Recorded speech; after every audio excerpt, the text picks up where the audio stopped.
আসসালামু আলাইকুম। আজকে আমাদের কোয়েলের ডিমের হ্যাচিং আছে, সেই জন্য আমরা এটা ইনকিউবেটার থেকে নিয়ে হ্যাচিং নিয়ে যাচ্ছি। আমাদের ইনকিউবেটারে 16 দিন কমপ্লিট হয়ে গিয়েছে। আর আমরা ইনকিউবেটারে হ্যাচিং করি না, তার কারণ হচ্ছে আমাদের পরপর পাট ডিম বসানো থাকে। আপনারা দেখতে পাচ্ছেন আমরা 5 দিন অথবা 6 দিন পর পর ডিম বসাই। সেই কারণে আমরা ইনকিউবেটার আলাদা রেখেছি এবং হ্যাচিং আলাদা রেখেছি।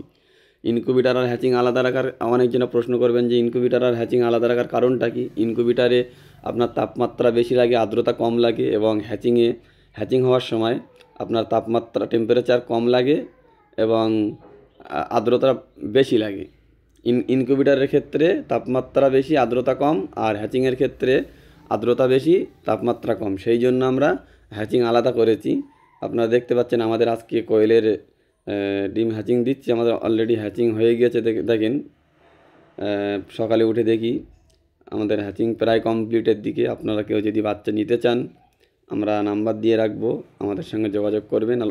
এখানে আর অল্প কিছু বাচ্চা হয়তো খালি আছে, কেননা আমাদের আগে থেকে অর্ডার থাকে। অর্ডারের থেকে কিছুটা বাচ্চা এক্সট্রা আছে। আপনারা যোগাযোগ করবেন কেউ নিতে চাইলে, ইনশাল্লাহ।